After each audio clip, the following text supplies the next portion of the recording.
Saudara-saudariku yang terkasih, salam sehat dan sukacita selalu, berkah dalam. Sudah kita memberi senyum hari ini, Minggu 8 Desember 2024, hari Minggu Advent kedua. Kita awali permenungan kita dengan tanda kemenangan Kristus dalam nama Bapa dan Putra dan Roh Kudus. Amin. Permenungan kita diambil dari Injil Lukas bab 3 ayat 1 sampai 6. Dalam tahun ke-15 dari pemerintahan Kaisar Tiberius, ketika Pontius Pilatus menjadi wali negeri Yudea, dan Herodes, raja wilayah Galilea, Filipus, saudaranya, raja wilayah Iturea, dan Trakonitis, dan Lisanias, raja wilayah Abilene. Pada waktu Hanas dan Kayafas menjadi imam besar, datanglah firman Allah kepada Yohanes, anak Zakaria di padang gurun. Maka datanglah Yohanes ke seluruh daerah Yordan dan menyerukan, "Bertobatlah dan berilah dirimu dibaptis, dan Allah akan mengampuni dosamu. Seperti ada tertulis dalam kitab nubuat-nubuat Yesaya. Ada suara yang berseru-seru di padang gurun. Persiapkanlah jalan untuk Tuhan, luruskanlah jalan baginya.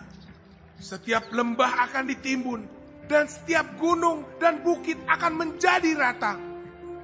Yang berliku-liku akan diluruskan, yang berlekuk-lekuk akan diratakan. Dan semua orang akan melihat keselamatan yang dari Tuhan."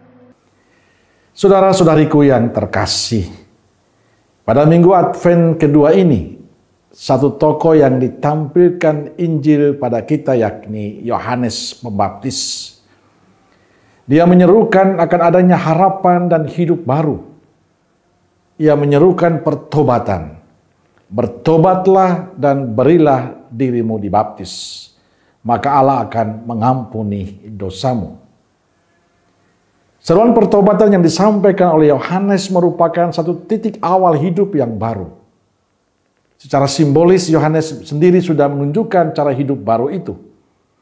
Tempat tinggalnya, pakaian, dan makanannya merupakan salah satu bentuk protes dari cara hidup orang-orang Yahudi pada waktu itu yang kental dengan kemapanan.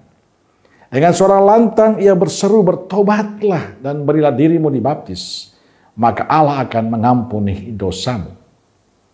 Saudara-saudariku yang terkasih, masa Advent memberikan kesempatan kepada kita, Anda dan saya, untuk berubah dan hidup secara baru. Mengutip kata-kata Injil hari ini, jalan-jalan harus diluruskan, bukit dan lembah harus ditimbun, gunung-gunung harus diratakan. Artinya ada perubahan yang konkret, yang dibangun, dibuat oleh kita. Kita diharapkan menciptakan perubahan dalam diri, dan ini suatu keharusan bagi kita selama masa Advent ini. Masa Advent sebagai kesempatan untuk menantikan kelahiran Kristus menjadi tidak ada artinya kalau kita hanya sibuk mempersiapkan hal-hal lahiriah. Seperti mengirimkan kartu Natal, menyiapkan pakaian yang baru, membuat kue-kue Natal, membuat pohon Natal, mendekor rumah dengan nuansa Natal, dan lupa membuat agenda untuk menciptakan perubahan di dalam diri sendiri.